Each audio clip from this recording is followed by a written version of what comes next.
Hello, there we go. Caroline and I have been married now for just shy of 9 years.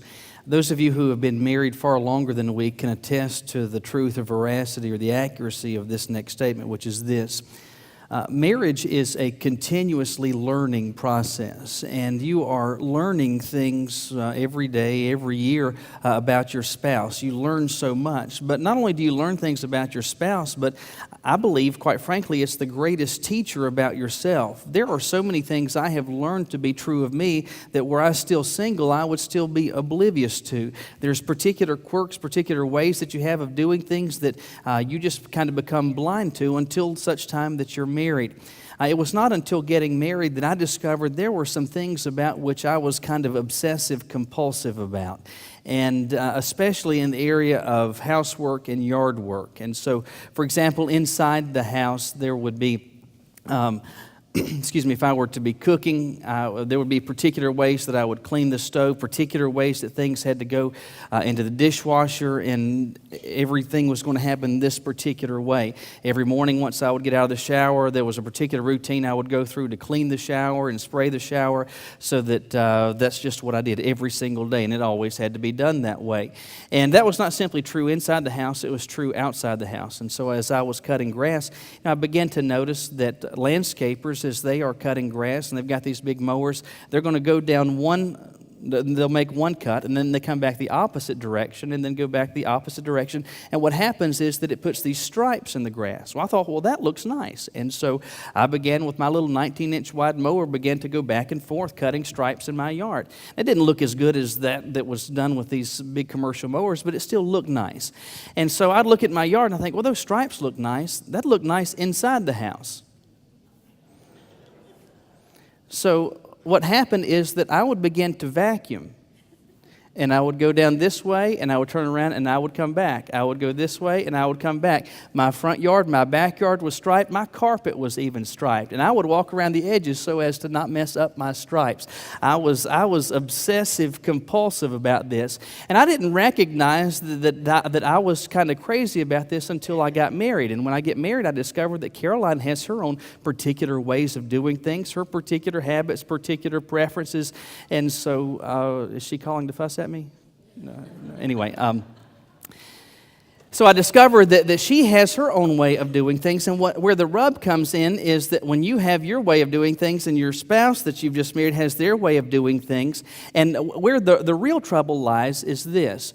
When you decide that how you do things, that's the right way, and how other people, namely your spouse, does it, that's the wrong way. And so that's where the rub comes in. Unfortunately, though, that type of thinking where your way is right and how everybody else does it or anyone else does it is wrong, well, that type of mentality doesn't just exist within the home or in the community. Unfortunately, it can also and regularly exist in the life of the church, or quite frankly, any other group that is brought together where there are traditions. Now, the word traditions does not imply some lengthy liturgy. It just simply means, and if you were to go to the dictionary and look up definitions, one of those definitions you will see is a time-honored practice. It's saying this is how we've always done things. And churches have traditions, families have traditions, and your workplace and your school, there are traditions. There are time-honored practices, ways in which you have and you continue to do things. This church and every other group to varying degrees has its traditions. And traditions in and of themselves are not necessarily either good or bad. They're kind of neutral. But the problem is they can become hurtful. They can become divisive. They can become destructive. So the question for us today is, how can traditions for us, or how can we wind up in a pitfall of traditions? As we continue to work our way through Mark, we see the answer to that question today in Mark chapter 7. Mark chapter 7, we'll begin reading today with verse 1.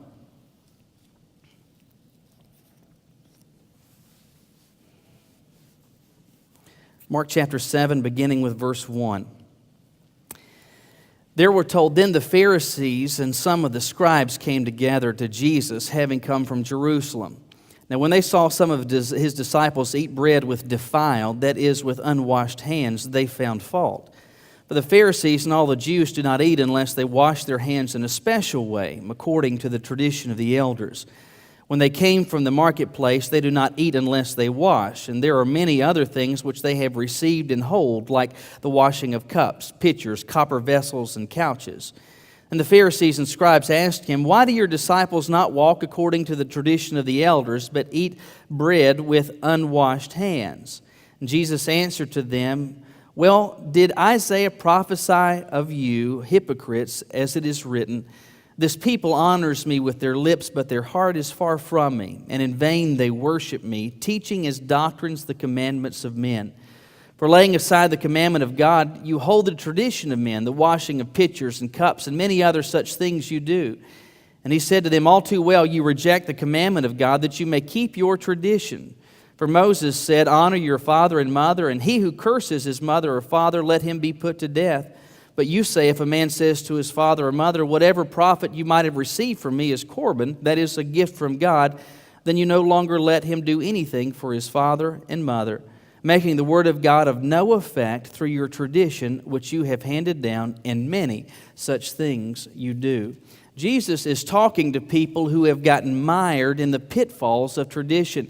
And what happened in the first century can unfortunately, even among those that profess to follow God, become a trap for us. So what exactly are the pitfalls of tradition? Well, based on what Jesus here says, the first thing I would say to you is this. Through tradition, we can create doctrine out of habit. Through tradition, we can create doctrine out of habit. At this point, we are in the 7th chapter of Mark, and things for Jesus thus far in Mark's gospel have gone fairly well. His ministry is now in full swing, and he has not experienced significant opposition until such time that we get here to the 7th chapter. At this point, though, the crowds around Jesus, wherever he goes, they are swelling, and people are talking about Jesus after having encountered him. They're saying to others, "You won't believe what this man did. It's these miracles he's performed. You wouldn't believe what this man has said." And so word is beginning to spread, and the Pharisees and the religious elite begin to get concerned. They're troubled as to what all is going on with this new Jesus character, and so they want to find out for themselves what's up with him. And so we're told in verse 1 that they have left Jerusalem and they come to Jesus where he is. And as they see Jesus and they see his disciples, they're kind of just standing back, blending into the crowd, but they're paying attention to everything. And we're told in verse 2, when they saw some of his disciples eat bread with defiled, that is, unwashed hands, they found fault. And so they're watching and taking in everything, and they see that some of Jesus' disciples, it's not that they are not washing their hands, that this is a failure of hygiene. Rather, it is they're not washing their hands the correct way. Verse 3 tells us what the correct way is. The Pharisees and all the Jews do not eat unless they wash their hands in a special way, holding to the tradition of the elders. Well, what exactly is the tradition of the elders? Well, you are aware of the fact, and they were aware of the fact that, well, certainly in the Old Testament it was true, but even for us in the New Testament it's true. There are all sorts of commandments that God has given. Plenty of thou shalts and plenty of thou shalt nots, where God is establishing the parameters for acceptable behavior. And as God has established these rules and guidelines, there are plenty of areas where there's lack of mention, where God's commandments don't specifically speak to this. There are these gray areas, or these areas where the Word of God is silent on. And so, for example, in the life of these first century Jews, but even going back to the time of Moses, where God had given the commandment to Moses, "You shall honor the Sabbath and keep it holy," God's people understood, hey, we're not supposed to work on the Sabbath day, so what constitutes work? Well, since God's commandments didn't specify that, what happened is that the rabbis, the religious leaders, began to articulate specificity where God's commandment didn't provide that detail. And so what happened is that they would begin to say, well, this constitutes work and that doesn't. You can walk this many steps, but not a step further. You can move a chair or a stool this far, but not a step further. You can not untie this knot on the Sabbath day. That's work. All these varied traditions began to be developed from the mouths and the teaching of these rabbis. And these were passed on orally from one generation to another. And collectively, these became known as the tradition of the elders. And the traditions of the elders dealt with so many varied aspects of life, even to the most mundane of tasks, things like washing your hands, so that there was a right way to wash your hands. So if you've gone to the market and then you've bought some food and you come back and it's time to prepare this and eat, the appropriate way to do so was to get a pitcher with a prescribed amount of water. You would take your hand, you would face it down, you would pour water beginning from the elbow down to the fingertips. Once you have that hand wet, you take this hand with a closed fist and then you scrub that hand from the elbow all the way down to the hand. Once that hand is clean, then you repeat the process on this hand, using a clenched left fist to clean the right hand. That was the appropriate way. That was in keeping with the tradition of the elders to wash your hands. It wasn't simply a way to wash your hands. It became the right way to wash your hands. Now the question is, did God say this is the right way to wash your hands? No. Well, who said it was? Well, people said it was. How? Over the course of time. This became the tradition of the elders. And what happened is, and you see them finding fault with Jesus' disciples here, not because the disciples aren't washing their hands, rather they're not doing so the right way. There is a right way, and any other way is wrong. That again leads us to the first pitfall of tradition, which very simply is this.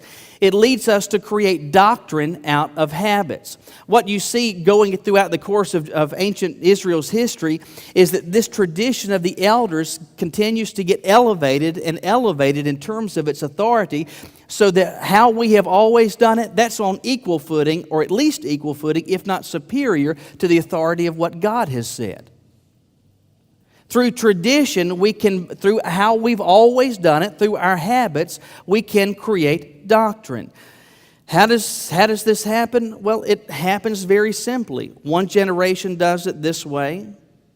Their kids are exposed to that, and so then you say, well, my dad did it this way, or my mom did it that way. And so then the next generation says, well, my dad and my grandfather always did it this way. And then my great-grandfather and my great-great-great-great-great-great-grandfather. And this is how it's always been done, until finally you get to the point where you say, not simply has this how it's always been done, but because it's always been done this way, well then that's the right way, and any other way is wrong. What's going on with these Pharisees is that we see tangible proof of the fact that they have created doctrine out of habits. Now this happened not simply in the first century, but it happens in the 21st century, doesn't it? Sure it does. I mean, this morning as we were having congregational singing as part of our worship service, you were probably looking up here at a screen to read the words. You know, prior to the introduction of projectors and screens with the advancement of that technology, in churches, the only thing we would ever use are hymnals like you find in the pew rack this morning. When screens began to first be used in worship services, there were plenty who said, wait a minute, we're just doing stuff like everybody else is. We shouldn't be doing that. That's not how we've always done it. We ought to be using the hymnal. Well, in truth, we're doing the same thing. We're just conveying the words for people to follow along with. We're just doing so in a different way. One of the greatest examples of this idea of creating doctrine out of tradition has to do with music in the life of the church. And obviously, in recent generations, there's been an explosion in the number of songs and the varied style of songs that fall under the realm of Christian music. And much of this has made its way into the Christian church. And this has been a very divisive issue, where you've got people on this side and people on that side. You've got especially younger generations that say, oh, I like this new stuff. And the older generation says, I don't know what that racket is, but that ain't worship. We need some Amazing Grace and How Great Thou Art and Great Is Thy Faithfulness. We need to be singing the old stuff. That's worship. The new generation said, no, all that's in King James English. We need to express ourselves in a way that's in keeping with how we express ourselves. And so there is this tension, this debate, where you have in particular generations saying, no, how we need to do it, and the right way is to sing the old stuff. Well, you're aware of the fact, and it takes a little imagination to recognize the fact that at some point, Amazing Grace was the new song. And people went to Carowinds on Christian Music Day to hear Amazing Grace in concert. At some point, How Great Thou Art was the new song. At some point, Victory in Jesus was the new song. And you know, when those new songs came up, there were people who sat there with folded hands and said, we need to be singing the old stuff. Because at some point, every song was new. And at some point, when every one of these songs was introduced, there were people who said, you know what, that's not worship. We need to be singing the old stuff. That's the right way. Why? Is it because God said, well, prior to this date is when appropriate songs for corporate worship were written. Anything after that, that's unacceptable. Is that how it worked? No. How it has developed is that just in time we've just said, well, that's what I grew up with. That's what my grandparents did. That's how we operated. And so that's how we've always done it. That makes it right. Well, that tradition is not a bad thing per se, but it does become a negative, and a destructive thing when we say, well, just because we've always done it that way, that makes it right. The right way, and every other way is wrong. I've shared with you before how my grandmother on my mother's side, who I called Charles, she moved in with us in 1988 at my grandfather's death. She lived with my parents until she died at age 92 in 2008. About 2 years before she died, though, she stopped driving, or more accurately, my parents stopped her from driving, which really should have happened decades earlier. She was a horrible driver. She had a Mercury Grand Marquis that was about as long and wide as this sanctuary, and so you got this little head driving the Battlestar Galactica. But anyway, by my accounting, Charles drove and had a driver's license for somewhere around 75 years. That's a long time to be able to drive. What's interesting, in that 7.5 decades of driving, she never once pumped a gallon of gas. Not a single time. Now, obviously, years before them, it was all full service gas stations. But then when self-serve came along, things changed. And so my grandfather became her gas station attendant. And so he always kept the gas tank filled. And my grandfather had a particular way of doing things. There was a chain of gas stations in Charlotte at the time called Petro Express. And oftentimes they were cheaper by a penny or two than some of the other local stations. My grandfather had a Petro Express card that he would use. That was before you had them.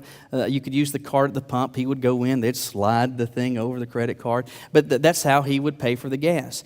In addition, he kept a notepad in the glove box of his car, and he would write down the date, he would write down the mileage, he would write down how much gas he put in the car, and he'd write down how much he paid for it. And so that's what he did. Well, he died in 1988. My grandmother came to live with us, and she needs gas in the car, so it falls my lot to be her new gas station attendant. The nearest Petro Express to our house was about 7 miles away. It was across town. And as I was thinking back this week how many gas stations we would pass, by my recollection, we would pass at least 6 gas stations on the way to go to the Petro Express. Now, that may save a penny, but we've driven 12 miles to save 10 cents. So we have squandered our savings. I didn't mind so much at first, but then in time, I really just got aggravated by this. And so I would say to Charles, why is it that we've got to drive across town to go to Petro Express? Her answer, well, that's the way Daddy always did it. She called my grandfather Daddy. Well, Daddy always did it that way. It's okay. And so I go over there and I pump the gas. Got to put it on this card. And then in time, it really became aggravating to me to have to write all that stuff down in that notepad. So I'd write down the mileage, I'd write down all this junk. And so finally I said, Charles, why do I have to keep writing this down? Well, that's the way Daddy always did it. And I said, well, the only reason you would write this down is if you want to figure out gas mileage. You couldn't figure out gas mileage if somebody put a gun to your head. What's the use in doing this? Well, that's the way Daddy always did it. So you know how we did it? How Daddy always did it. That became not simply a way to do things, that was the way to do things. If you need gas, you go to Petro Express. You pay for it on your Petro Express card, and you write down every jot and tittle of information that you possibly can. Why? Because that's how it's been done. Failure to do so, that's not a different way. That becomes the wrong way, which is, in essence, what was going on with Jesus and the disciples as they're having this debate with the Pharisees at this point. It wasn't that they had dirty hands, it's just that they didn't wash their hands the right way. Well, what was the right way? Well, how we've been washing our hands for generations. Why did that become right? Well, just because we've done it that way for a long time. What is that doing? That's creating doctrine out of habit, out of routine, how you've always done it. And Jesus is trying to describe here that that becomes a pitfall. Through tradition, we can create doctrine out of habit. But there's another pitfall, which is this. Through tradition, we can make worship out of ritual. Through tradition, we can create worship out of ritual. So Jesus is asked by the Pharisees, what's the matter with you? It says they come to him in verse 5, why do your disciples not walk according to the tradition of the elders, but eat bread with unwashed hands? Now, one of the things I think that's helpful is to read that or hear that with the contempt with which it was said and the face that was speaking it. Why do your disciples not walk according to the tradition of the elders, but eat bread with unwashed hands? Such contempt, such scorn. You're so nasty.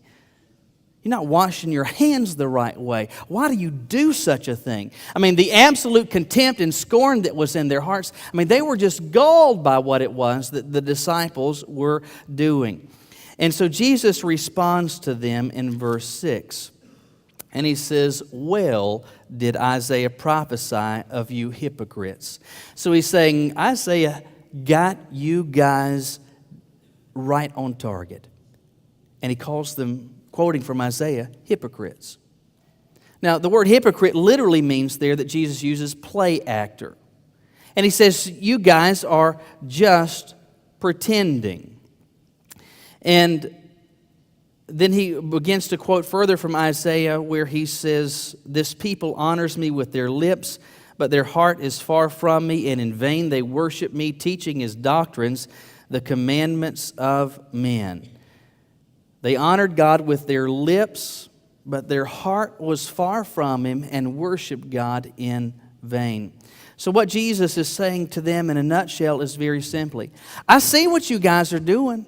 You're serious in maintaining all these traditions and doing things how your parents' generation and grandparents and great-grandparents and going all the way back. You are really busy and really committed to making sure that you dot every I and cross every T in keeping with how things have always been done. But he says you're hypocrites. You're pretending. You're play actors. Because what's going on is that you're doing all this stuff the way it's always been done, but Jesus says you are worshiping me in vain. Well, if something is in vain, what does that mean? It's worthless. Well, you guys are really busying yourselves. You're really generating a lot of smoke, but for no good reason, for no good effect. He says they worship me in vain, teaching as doctrines. The doctrines of God? No, the commandments of men. You're so zealous and so committed to maintaining these traditions, you're saying that that's on level with the commandment of God, but you're going through all these rituals, jumping through all of these hoops, dotting every I and crossing every T. You're calling it worship, but you know what? That's not real worship at all, because your hearts are far from me. What Jesus, in short, is trying to say, it's not all this stuff that you do on the outside that matters. What really matters is what's going on the inside. Yeah, you may have your hands lifted up, you may have your knee on the ground, you may do all of these things, but that doesn't matter at all because your heart is so far from me. I want you to understand this, and I want you to get it not simply in your mind, but I want you to let this get into your heart in such a way that it affects how you operate. Just because you come in here on any given Sunday morning and you sing the songs, maybe even on pitch, just because you bow your head at the right time, just because you stand at the right time, even though you may be praying as corporate prayers are offered, just because you put money into the offering plate and you open your Bible at the appropriate time during what we call a worship service, it doesn't mean whatsoever that you've worshiped at all. Why? Because based on what Jesus is saying, it's not what's going on the outside that matters most. It's what's going on the inside. And these people, in terms of the outside, they had it right. They were jumping through all the hoops. They were doing all the right things. But they were wasting their time. They were worshiping God not for good purpose, but in vain. Why? Because their hearts were so far from Him. Listen, it's not what's going on the outside. It's what's going on the inside that matters most. Because what these people were doing, they were just pretending. They were just playing like. I used to play like a lot when I was little. My best friend at the time his name was Sid, and Sid and I used to love to play cops and robbers together. And his grandmother lived 2 houses down from us, and so every afternoon after school we would get together and play. And cops and robbers was our favorite thing to play. I had all the paraphernalia, though, to make cops and robbers a great experience. I had, and of course, this was back in a day of far better cap guns. You go buy a cap gun today, it's this orange plastic. I don't want that. I want a real-looking gun. I want something you could rob a bank with, right? And so that's what my cap guns look like. I had these metal cap guns. I even had a next-door neighbor who worked for the sheriff's department who gave me a patent leather holster. And so I had a real-looking gun and a patent leather holster that I would have on my belt. In addition, I had walkie-talkies. I had real metal handcuffs. I even had a sheriff's badge. It was one I'd bought from somewhere, but I had a sheriff's badge. And so we would get together in the afternoons and we would play cops and robbers to our heart's content. And because I had all this stuff, most of the time I got to be the good guy, and Sid got to be the bad guy. And so he would go off and hide, and I would try to go find him, and I would be firing my cap gun at him, and then finally I would catch him, and I would put handcuffs on him. I would take him back to my yard and put him in jail. He was under arrest. Well, I shot my gun at him, but did he really get shot? No. I put him under arrest, but was he really under arrest? No. I put him in jail, but was he really in jail? No. Why? Because it was just pretending. Just pretending. Jesus is saying to these Pharisees, that's exactly what you guys are doing. You get together and you call this worship, but you might as well be playing cops and robbers because you're just pretending. All this is a show. You may be doing things just like it's always been done and saying, boy, we have done an excellent job of worship today. But Jesus says, you haven't really worshiped at all because your hearts are far from me. So Jesus is saying, listen, it's not that tradition in and of itself is a bad thing, but it can become a bad thing when you make worship out of ritual, just through empty routine and doing things how you've always done it. And that's what tradition leads us to do. It leads us to thinking that we are pleasing God, actually worshiping Him when we're just going through the motions, when we're just repeating time-honored ritual. God's looking for more than that. But there's a final pitfall that Jesus makes plain here, which is this. Through tradition, we can miss opportunities out of obligation. Through tradition, we can miss opportunities out of obligation. In verse 9, Jesus says, all too well you reject the commandment of God that you may keep the tradition. So he's saying, you know what? You guys are not simply maintaining tradition, but you're doing so at the expense of what God most wants. And ultimately what's going on is when God gives a command and that conflicts with your tradition, you choose tradition every single time. You're setting aside the commandments of God so that you can maintain how it's always been done. And he gives them an illustration in verse 10. He says, Moses said, honor your mother and your father. He who curses his mother and father, let him be put to death. Those of you who are fathers today, that'll be a good verse to share with your family today at lunch. Anyway, so Jesus references something they were so familiar with, one of the 10 commandments, honor your mother and your father. But then he says, what you do is, if a man says to his mother or father, whatever profit you might have received from me is korban, then you no longer let him do anything for his father or his mother. Now, what you just read there may not make a whole lot of sense, so let me flesh this out for you. These Pharisees understood that the commandment of God to honor their mother and father was not something that had a time frame on it. It wasn't merely while you're a child or while you're just an early adolescent, but this is a commandment that goes throughout the whole of your life so long as they are living. You are expected to honor them. Part of honoring them, especially later in life, means that if it gets to a point where through illness, through the effects of aging, or through economic hardship, if it gets to a point where they fall on difficult times, it becomes your obligation as, in particular, a son, but a son or daughter, in honoring them to ensure that their needs are met.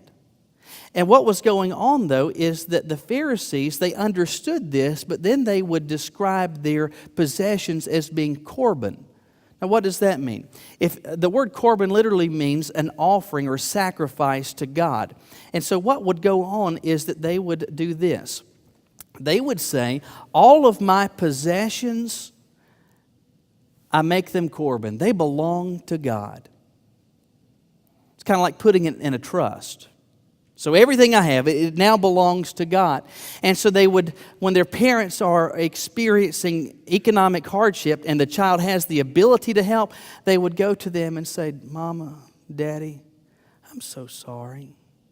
I really wish that I could help. I really wish that I could help meet this need, but I can't. You know, everything I have, it's been given to God. So I'm sorry that you go to bed hungry tonight. I'm sorry that they are repossessing your camel. I'm sorry that you're going to miss out because everything I have, well, it's been given to God.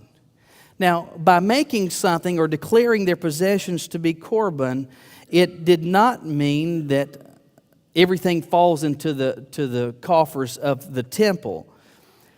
It did not further mean that these Pharisees could not use their money that they have supposedly dedicated to God. What they were doing was to exclude legally their parents from benefiting from it. So the very purpose for which the commandment of God was given, well, it was set aside by what? By tradition. This is how we do things. And because this is how it's been done, they had an opportunity, a God-given opportunity, to help meet needs in the life of even their mother and their father, and they were missing out on that. Why? Because of their traditions. Because through traditions, we can miss opportunities out of obligation. You say, well, Michael, that makes sense to me, but what does that have to do with today? How exactly is it that that can happen? Well, we're not going to be making our possessions korban and say, everything I have belongs to God, so I can't take from Him to give to you. But what we can do is something akin to that. And that is, we'll say, okay, this is what I do for God. This is my service. I am a Sunday school teacher. I am a committee member. I am a choir member. I do this, I do that. And that is my service for the Lord. And so when we do that and we say, this is what I have always done. I always pass out bulletins. I always teach a Sunday school class. We get to that point where we say, this is what I do, and this is what I do exclusively. And so when God provides an opportunity to be used by Him, even to do something as basic as sharing with others the reason for the hope that's within you, or being part of a new ministry, or being part of some new opportunity that God provides, you say, no, I can't do that because this is what I do. This is what my service is, because this has always been my service. And these opportunities that God provides, well, we just shun them, we scoff at them, we miss them because of our supposed obligation to what we've always been doing. We miss out on opportunities because of the obligation. Bernard Brown was the president of Kenneth Stone Regional Healthcare System in Georgia. And he described an experience this way. He said he used to work in a hospital where a patient knocked over a cup of water which spilled on the floor beside the patient's bed. The patient was afraid he might slip on the water if he got out of the bed, so he asked a nurse's aide to mop it up. The patient did not know it, but the hospital's policy said that small spills were the responsibility of the nurse's aide, while larger spills were to be mopped up by the hospital's housekeeping staff. Well, a nurse's aide decided the spill was a large one, and so she called housekeeping. The housekeeper arrived and said the spill was a small one, and so an argument begins. "It's not my responsibility," said the nurse's aide, "because it's a large puddle." The housekeeper did not agree, and she said, "Well, it's not mine. The puddle is too small." The exasperated patient listened for a time, finally then took a pitcher of water from his night table, poured the whole thing on the floor, and said, "Is that a big enough puddle now for both of you?" Each of them was saying, "This is all I do. This is all I do," while the opportunity gets passed and the need goes unmet. That's what was going on in the first century, and unfortunately, too many times it still goes on in the 21st century. Too many times God has called us to work and to serve and to seize opportunities that we just let pass by because we say, "That's not my responsibility. This is what I do, and this is exclusively what I do because this is what I have always done." So let me just ask you a few simple questions today. First of all, why is it that you are here? Is it because this is what you always do on Sunday mornings? Did you sing this morning because that's what you always do? Are you judging or holding others to a standard that is just your personal preference, or is it because it's a standard that God has erected? Are you missing opportunities that He's provided because you're saying, "I'm just doing what I've always done"? Now, weeks ago, we began this series, walking our way through Mark, in a series of messages that I've called Time Flies. Repeatedly, I've underscored to you the premise of this series, which very simply is this. It was true for Jesus, and it's true for us. We've got a limited amount of time here on this earth. A limited amount of time that God provides us. And that time, it passes so quickly. Jesus had a span of ministry just 3 short years, but accomplished everything that the Father set forth before Him. It should be our desire, with the limited amount of time that's passing so quickly for us, to accomplish everything that He wants us to accomplish. But understand that will never, ever happen so long as we get caught in the pitfalls of tradition. Once we are sucked in, once we are trapped by it, we miss out. Understand this, God's not looking for ritual. He's not looking for how you've always done it. He's looking for something from you that's real, something that's vibrant, something that's from your heart. The question is, from you, does He get that? Won't you bow your heads with me?